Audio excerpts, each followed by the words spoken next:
Okay, so 1.2 is linearity, intercepts, and symmetry.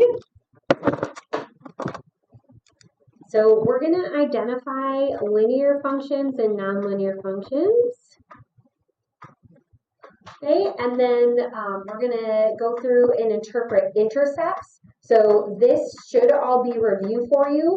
Even the point of symmetry and the line symmetry should be review from geometry. And then we're going to talk about whether functions are even, odd, or neither. And we're going to be proving that with algebra. So that will be something new for you. So with linear functions, we know that the variable has to be raised to a power no higher than 1. And that's why in linear functions, we usually just have the variable of x. And the graph is going to be a straight line. Remember, there's lots of ways to graph a straight line. You can have a positive slope. You can have a negative slope. Do you guys know what the slope is of a horizontal line? No? No? Either one, the horizontal or the vertical? They're special. So the horizontal line has a slope of 0. And this is how I remember. You can make the z for 0. And then the slope for a vertical line is undefined, and you can make the u for undefined. Remember, slope is also the rise over the run. Okay, so in this case, you aren't rising anywhere. So 0's on the top, and that's what's going to create 0. Here, you aren't running anywhere. You aren't going anywhere left or right, and 0's on the bottom, but you can't divide by 0, which is why it ends up being undefined. Okay, do you guys remember the most common form of a linear function? That we probably talked about a lot in Algebra 1.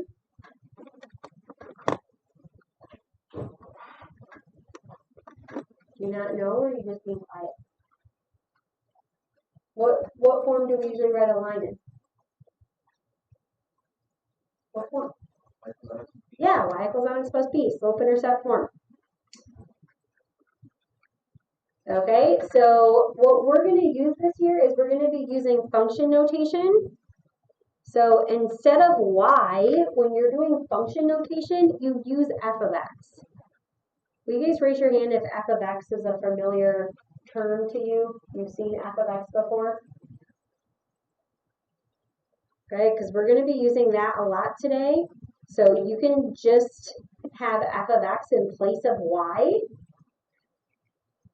Okay, and this is called slope-intercept form. You probably also did a little bit of standard form, but not much of it. Standard form is just when you have ax plus by equals c.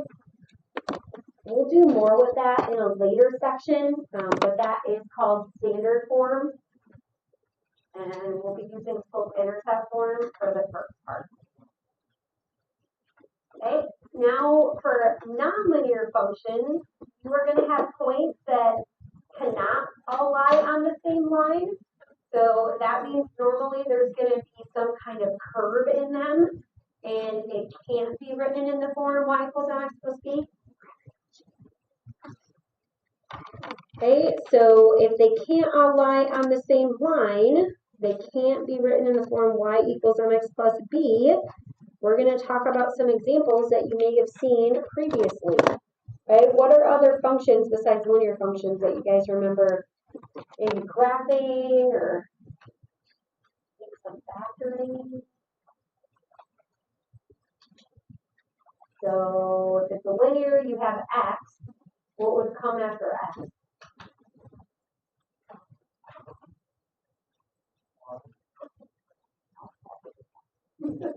So with your functions, if you have x, you can have x to the first power, you can have x to the, after x to the first power would be x to the second power, and that is called what type of function, or what does the graph look like? If it's x squared, what does that graph look like? Yeah, a U shape. Do you guys remember what that's called? Yep, this is called a parabola, and it is a quadratic function.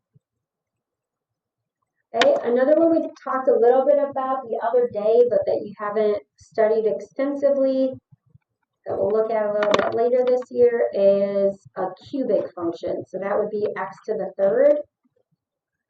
Okay, and when we were doing the horizontal line test, we had a graph that looked like this, and I told you it was a common function. It's the cubic function.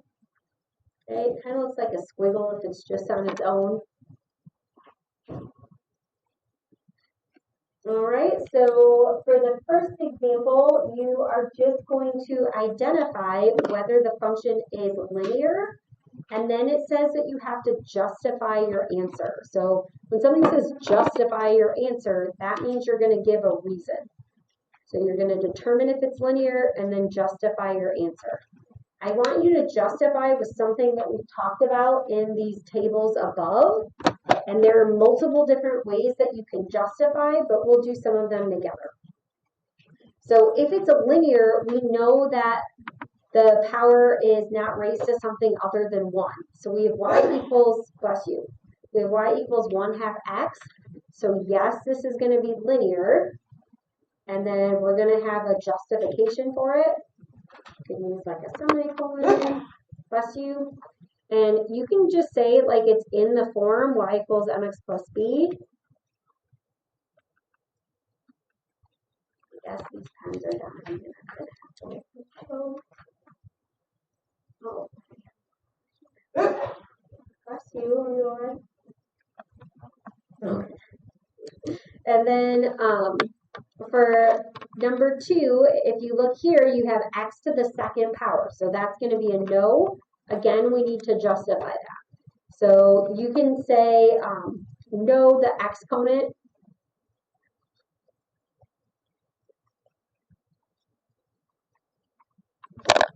Say the exponent is 2. You can say it's 2, not 1. You can say it's greater than 1. Any of those would be acceptable. Okay, just make sure that you do have a reason for that. Now for 3 and 4, we do have these raised to a power that is 1, but I want us to practice putting these in the form y equals mx plus b, because that's a skill that we're going to need later on. So if you see this here and the x is just not in the right place, you can rearrange it. You just have to keep the negative in front of the 8x, and then because this is positive, it would be plus 5, and then it would be in y equals mx plus b form.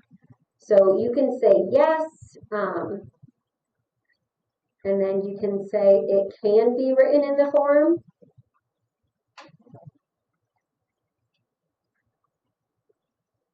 Y equals mx plus b. Again, if you wanted to pick another reason from this table, like if you wanted to say it's not raised to a power other than 1, that would be fine too.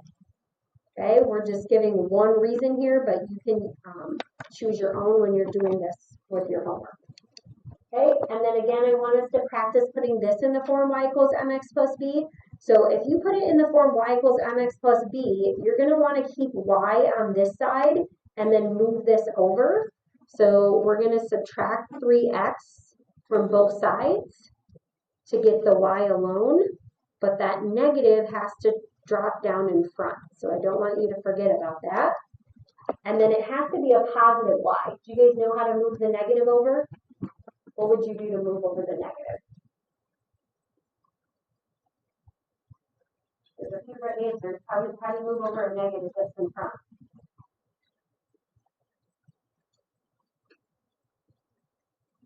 What number's in front of the y? Negative 1. Okay, so if it's negative 1y, they're being multiplied. So one way you could do that is divide both sides by negative 1, or were some of you thinking you could multiply? Because you could also multiply both sides by negative 1.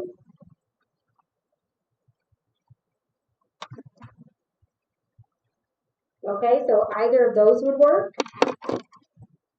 And then again, this is going to be yes because you can write it in y equals mx plus b form. And when you're doing this on your homework, I'm fine if you write it shorthand like that. Okay? I just need you to have some type of roots in here.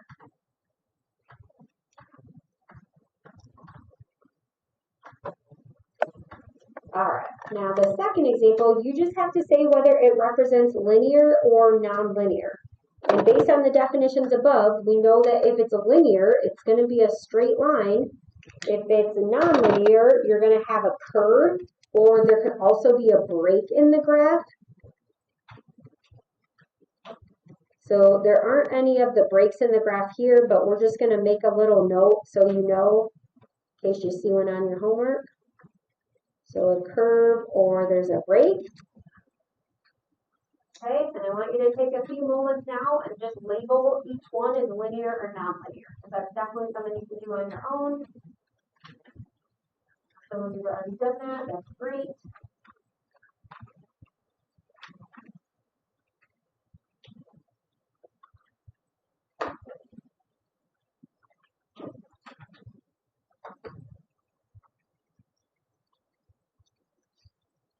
Okay, so which ones are linear?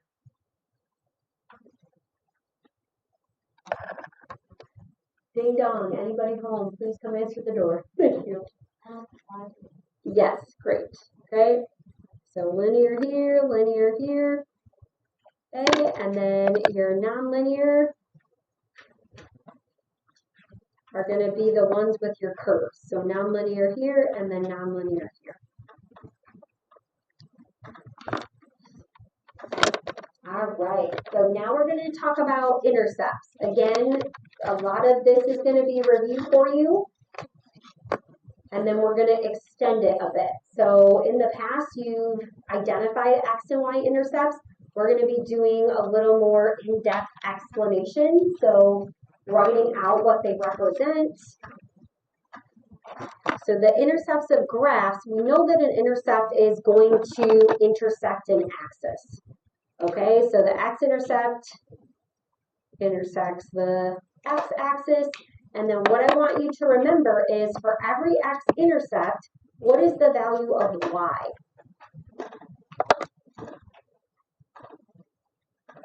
So if it's on the x-axis, what's your value of y? 0, yes.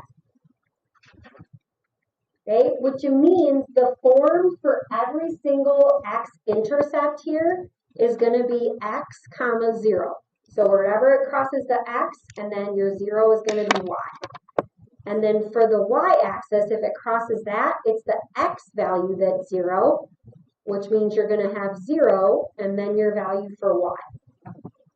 So when you are writing out your x and y intercepts, it doesn't matter to me if you write them as the point or just as the number, but if you do write them as just the number, just make sure you label which one is which. Okay, so for number 11, we're going to identify the x-intercept and the y-intercept.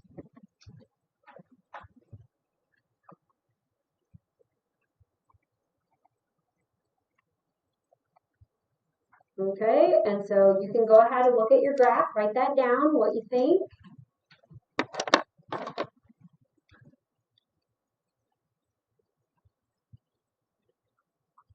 I always like to mark on my graph where they are if I can. So my x-intercept crosses at 12.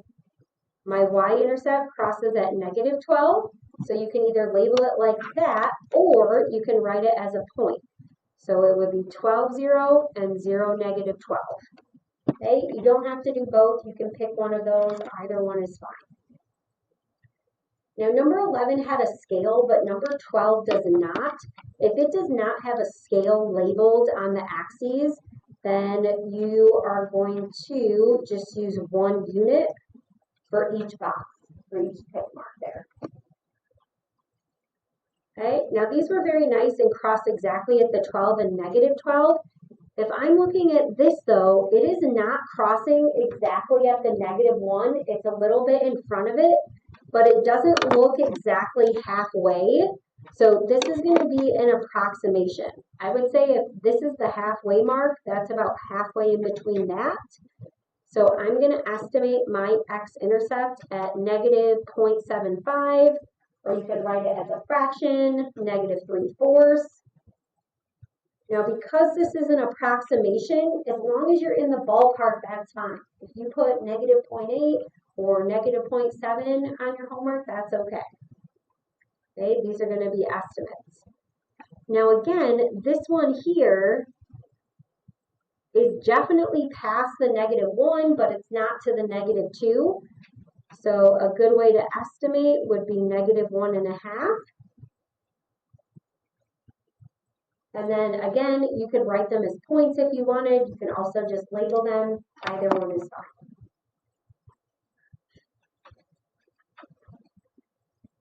Okay, so for your linear functions, you are always going to have one x-intercept and one y-intercept. When you have quadratic functions, which are parabolas, you are not necessarily going to have one of each, and then sometimes you might have more. So this one here is at a special place on the graph. Where is the x-intercept here? You guys know what this point is called? Yeah, this is at the origin. It's at 0, 0. Okay, so because the vertex is at 0, 0, so the vertex is the highest point of this graph, your x-intercept is 0 and your y-intercept is 0. So if you wrote those as points, you would write 0, 0 for both of them. Okay, and this is a special graph because the vertex is at the origin. Okay, the vertex is not at the origin here, so you can see that that's going to create, in this case, we have two x-intercepts. Okay, so it crosses the x-axis at -3 and at -1. So we're going to write both of those down.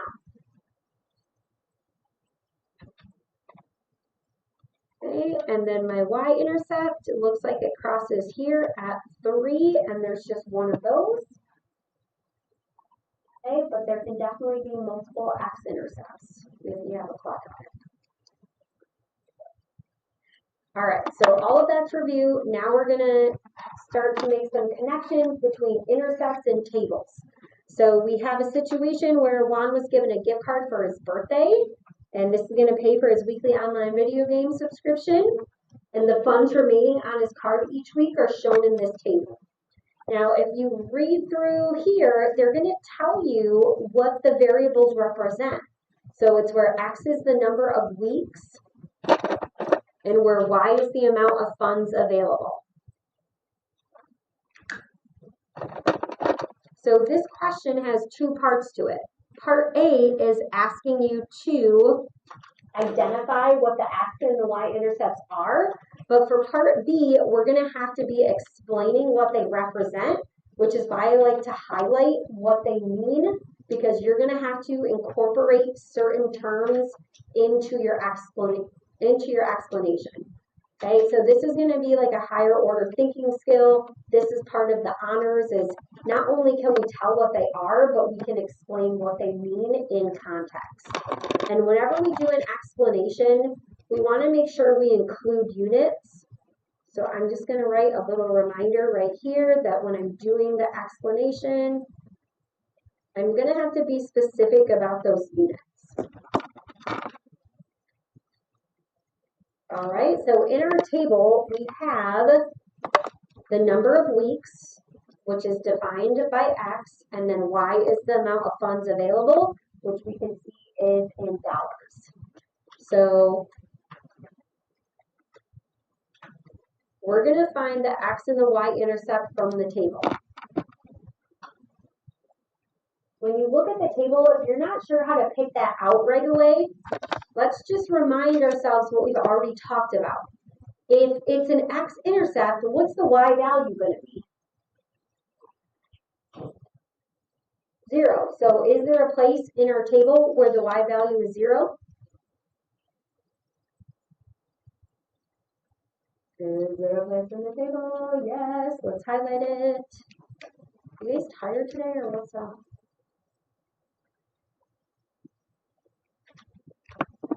person will come visit you guys, take your places, turn you into a human, keep your voice in a shell around her neck. You've never seen a Little Mermaid?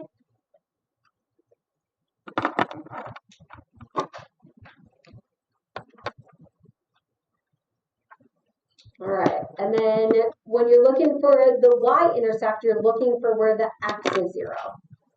Okay, so that can help you identify which one is which. So the x is where the y is 0. The y is where the x is 0. Okay, so your x-intercept is going to be 5, and your y-intercept is going to be 50. And then again, if you want to write that as a point, you can absolutely do that. Okay, so when we're explaining them, what they represent, I just started this for you. So I want you to start it with like the x-intercept represents, okay, or x-intercept, and then you can say what it represents. So if we look here, this is 5. This is in the weeks column, okay? So in 5 weeks, this 0 is going to represent the amount of available funds. So the x-intercept represents the number of weeks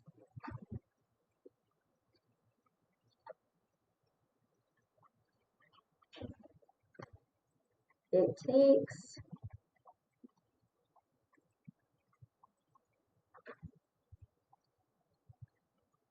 for Juan to have $0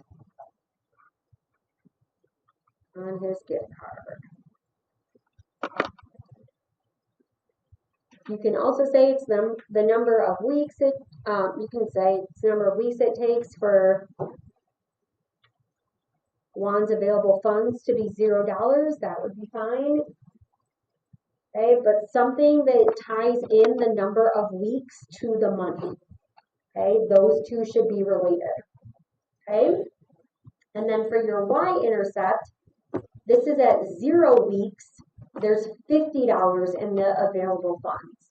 Now, instead of saying at 0 weeks, he has $50, a way that you're going to hear that explained a lot is instead of 0 weeks, it'll say the initial amount. So the y-intercept represents the initial amount, or you could say the starting value. Okay, so the initial amount of, you can say of money, you can say of funds, you can say of dollars, the gift card. Okay, so the initial amount of money on the gift card, the initial amount of funds, any of those are fine. All right, and then for 16, I want you guys to write down your answers for part A. And then for part B, if you guys want to start those explanations, if you're feeling unsure, I am going to go over them with you.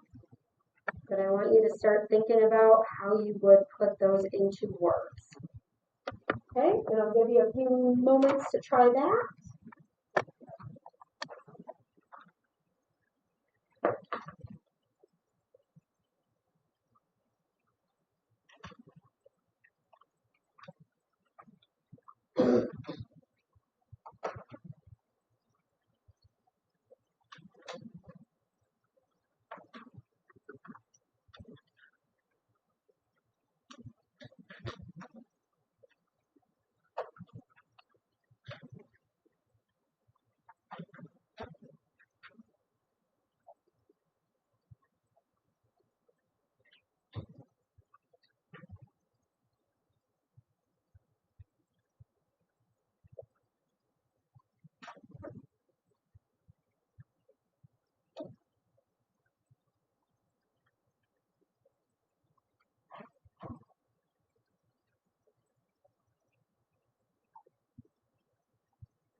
Okay, so Berkeley, can you tell me what you got for your x-intercept?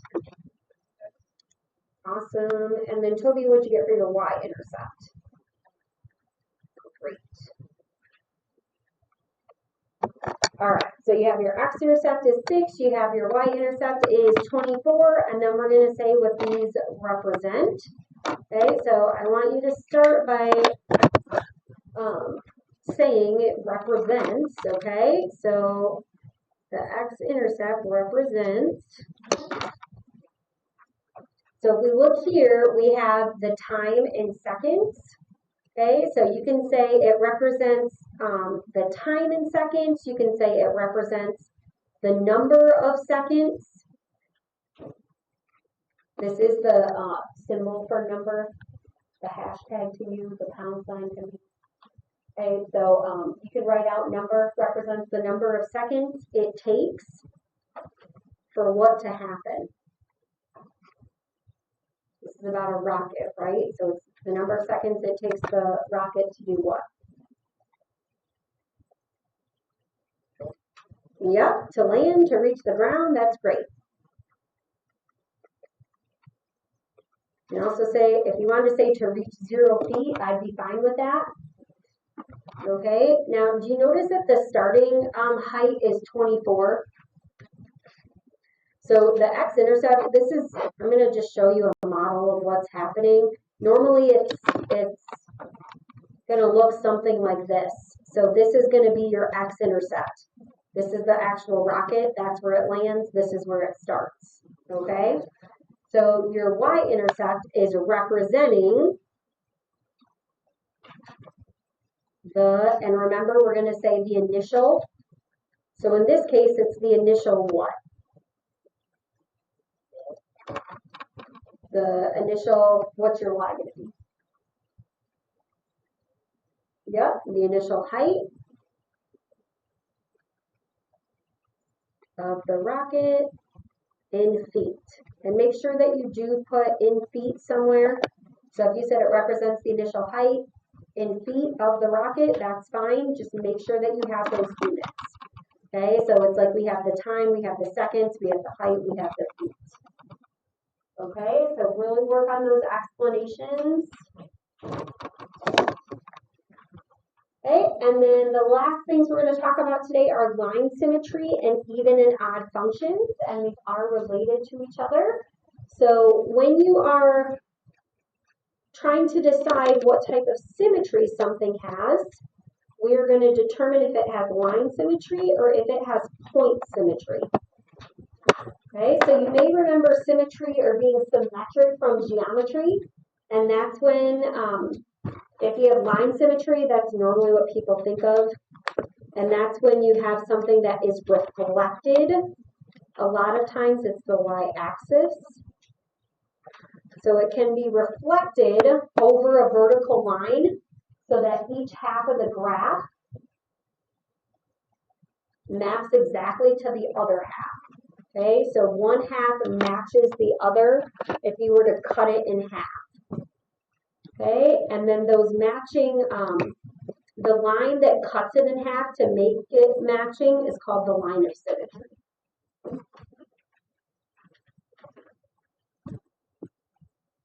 The other thing that can happen is you can have point symmetry, which is when your figure is rotated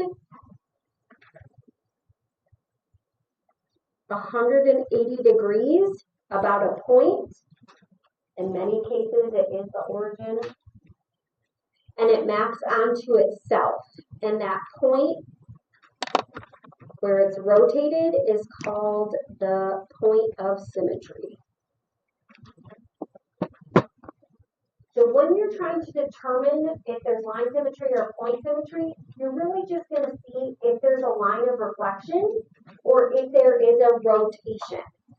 If there is a line symmetry, you should be able to draw a line that cuts your graph in half.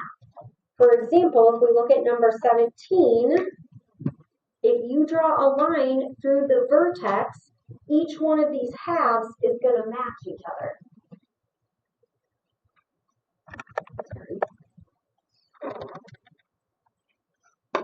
Okay, so because there is a reflection, we know that it has line symmetry.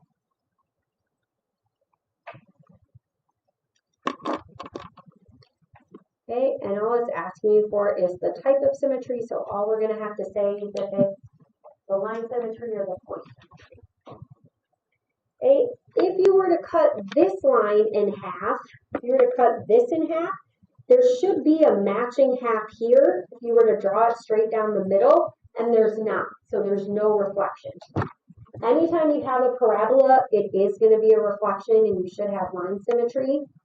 So to check for a rotation, what I normally do is I look for a point, because if it's rotated 180 degrees, okay, this point here and this point here, 180 degrees is what type of angle? You guys remember what it's called from geometry? 180 degrees is just what? Yeah, it's just a line. It's a straight line, a straight angle. So if you can map one point onto another and it makes a straight line like this, okay, that means that you have a 180 degree rotation. Okay, so in that case, you would have point symmetry. Okay, so if you were to rotate this part of the graph, it would map onto this part, and that would be point symmetry.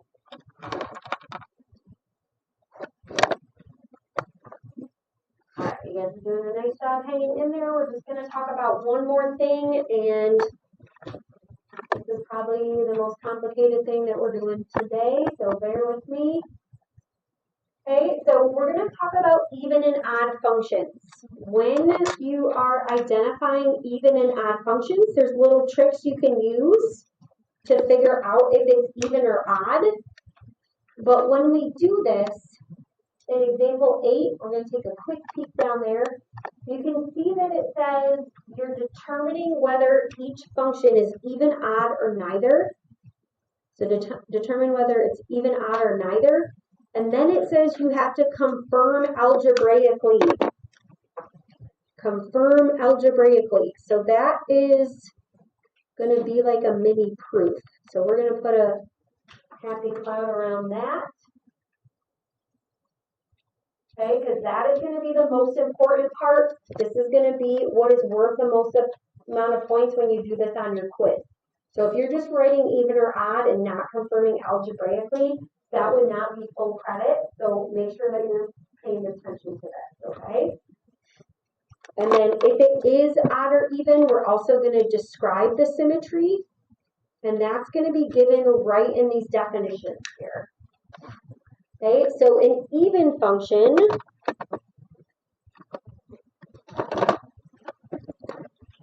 is going to have line symmetry with respect to the y-axis.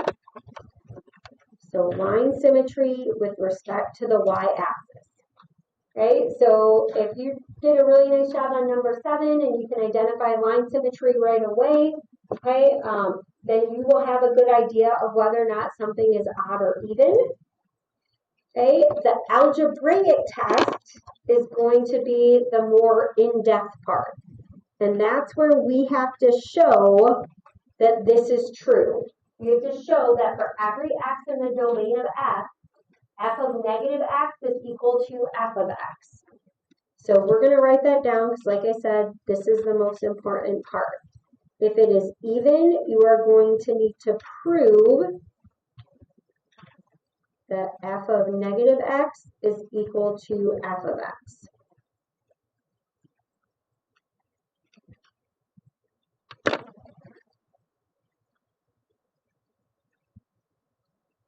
Okay, now before we do the algebraic test, what we're going to do is we're going to look at the graph because some things usually happen with even functions. Okay, so we're going to say even functions usually, because it happens most of the time, but there's always some exceptions to your rules.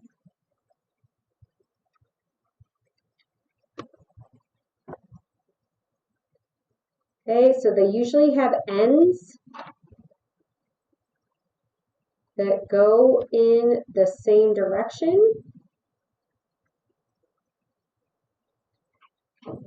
So even functions usually have ends that go in the same direction.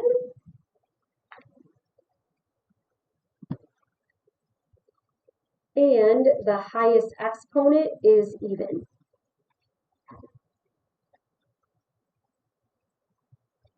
Okay, so even functions usually have ends that go in the same direction, and the highest exponent is even.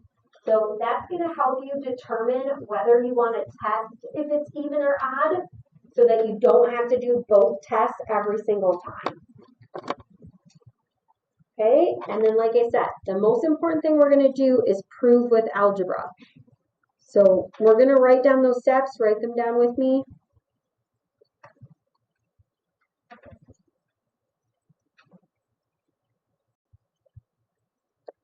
Okay, when you are proving something with algebra,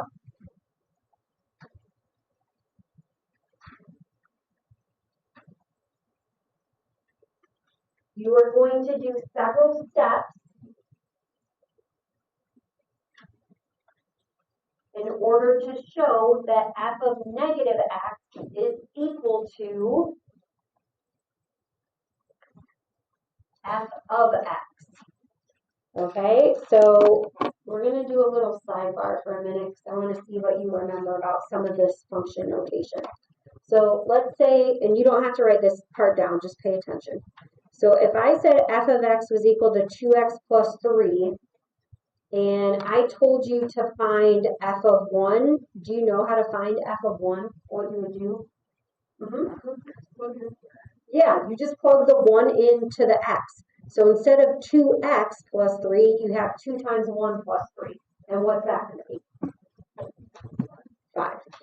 Okay, and then see how here it says it's f of negative x? So if this was f of 1, we'd also want to find f of negative 1.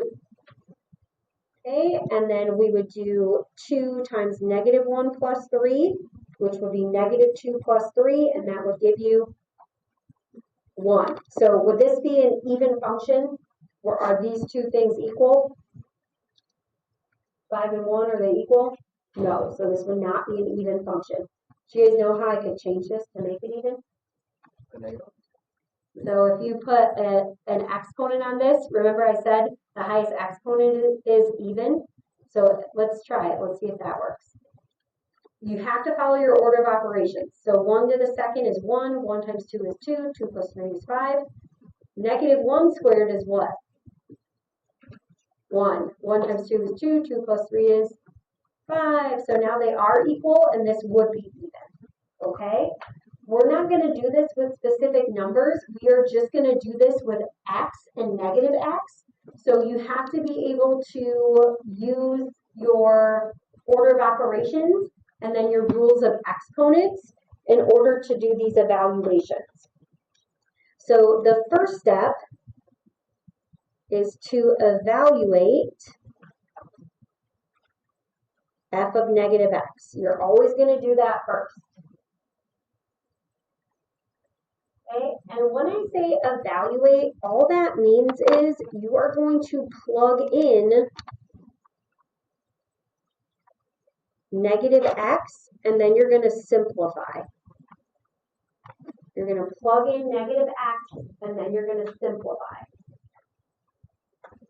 Okay, and then the only other step is you are going to compare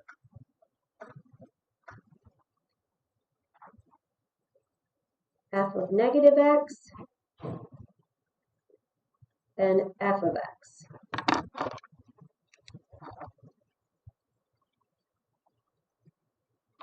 And when you compare them, you are asking yourself if they are equal. If they are equal, then you have proved it.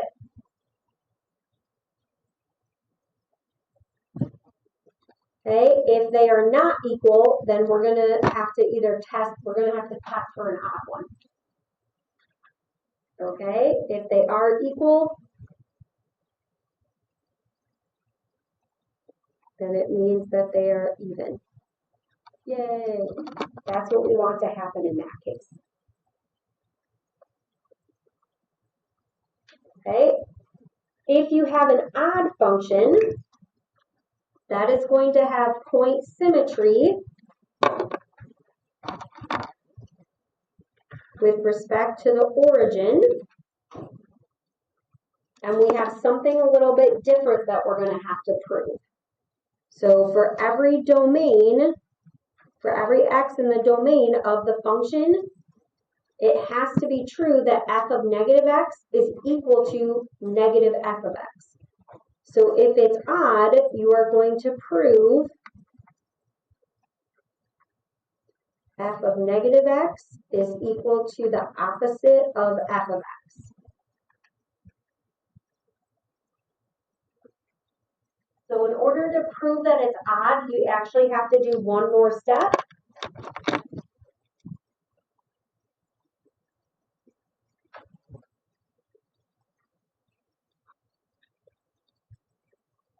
Okay, so to prove with algebra that f of negative x equals the opposite of f of x,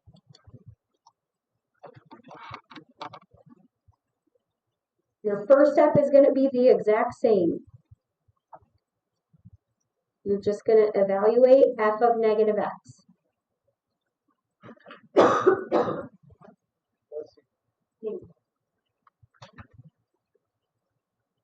And now your extra step is because it doesn't equal f of x, it equals the opposite.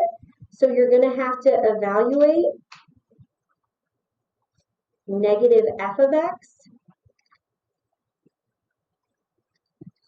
And then your third step is just to compare them and see if they're equal.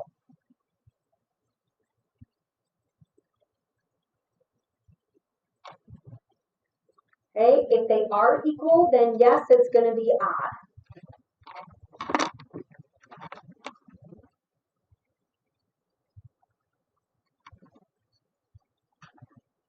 If they're not, you're going to have to check that even if you haven't already, and then in some cases, neither one of these work.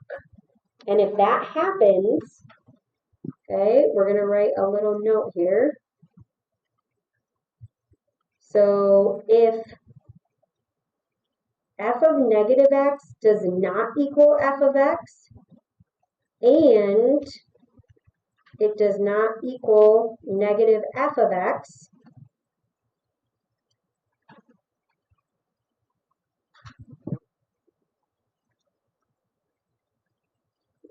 then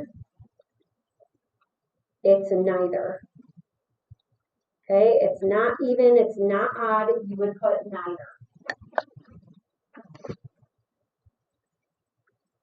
Okay, so if both of these end up being not true, it's neither. If one of these is true, it's either even or odd. All right, so what we're going to do is we're going to use what we talked about to determine what we want to check. So if we look at this graph, what do you guys think? Is it going to be even or odd? Which one do we have to check or confirm? Yep, 19, we're going to want to see if it's even. What would help you determine that? Yeah, you can look at the shape, right? It has line symmetry. Remember we said if it's even, both ends are going in the same direction. So what I'm going to write is I'm going to write even question mark. I don't know. I need to confirm.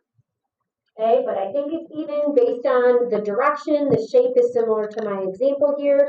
So now I'm going to check that with algebra. So it says confirm algebraically. I'm just going to write algebra so you know I'm doing that step. Okay, so the first thing I'm going to do is evaluate f of negative x. So if you look here, see how you have the function down at the bottom? Move that up. So for step 1, if you do f of negative x,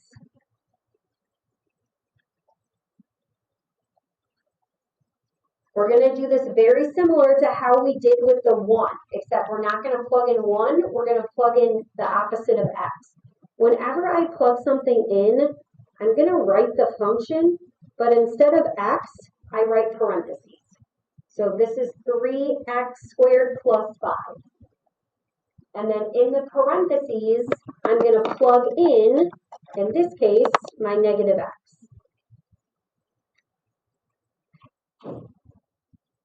Now, when you simplify, you have to use your order of operations. So order of operations says, what do we do first?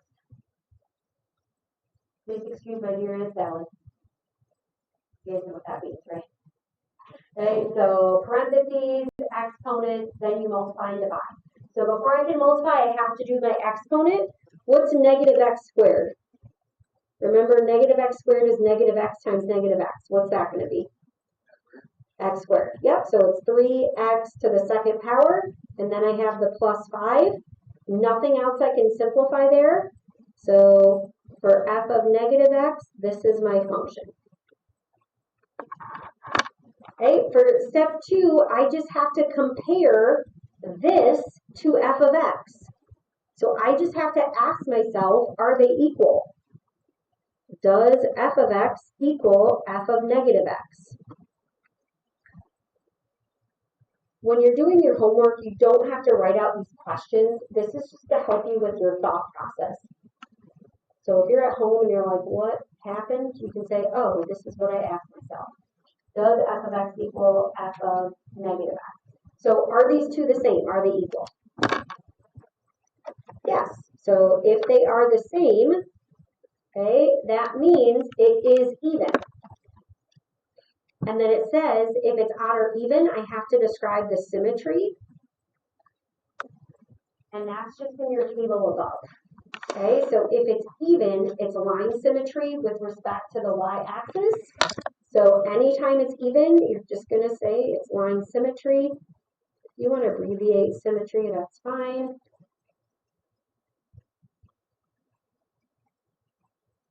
I said about the y-axis.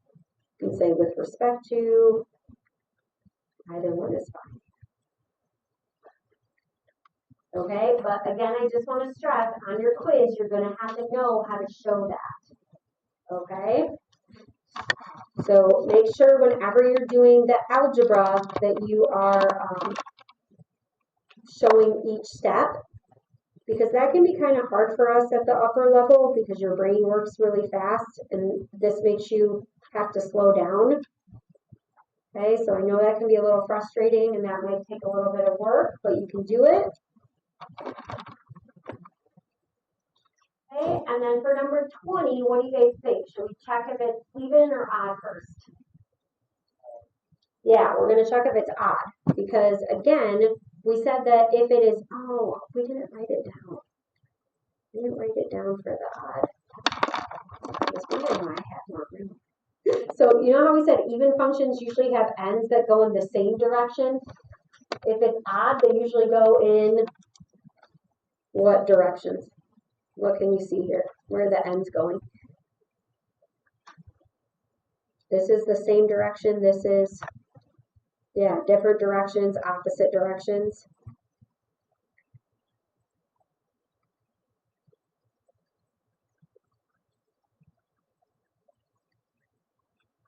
Okay, so ends go in opposite directions. Again, that's usually what happens. And then here, the highest exponent is even. With this one, the highest exponent is usually what? Odd. Okay, so odd is great because, again, highest exponent and your ends are going in opposite directions. All right, so to prove this with algebra, we're going to do our 2 steps. So first step is always f of negative x.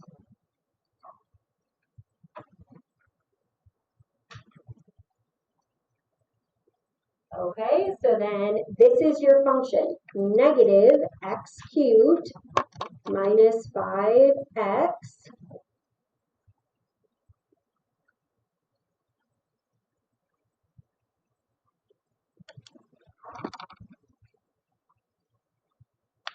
and then we are plugging in negative x. So it's important here that you show each step that you're using your order of operations. So if you do negative x to the third power, negative x times negative x times negative x, do you guys know what that's going to be? That, yep. So we're going to write negative x to the third, but we got to keep this negative on the outside. So we just did this part here, but the negative's there. And then negative 5 times negative x is going to be 5x, a positive. And then remember, this is like a negative 1. You're multiplying a negative by a negative, which is going to result in positive. Okay, so this is your expression for f of negative x. Now for the odd, you have to do two things because you're not just comparing it to f of x. You have to compare it to the opposite of that.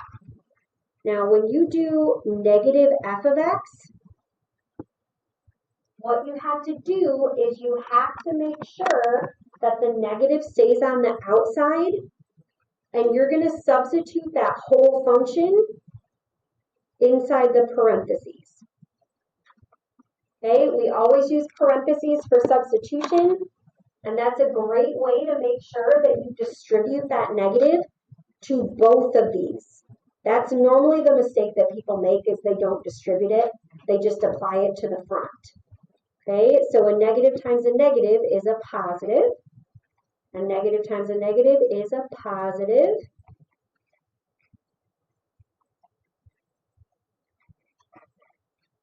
And then our third step is just to compare. And what I usually do is, if they're the same, I'll just put a little check mark. X cubed plus 5x, x cubed plus 5x. And if they're not, I'll put an x through it. If they are the same, that means that it's odd. And if I look back at my little information box here, if it's odd, I know that I have point symmetry. And again, I'm fine if you abbreviate that. And you can say about the origin, you can say with respect to, or you can say about. Friendly reminder that tomorrow at 7:15 will be the first student council meeting of the year. We are looking for interested individuals in all grades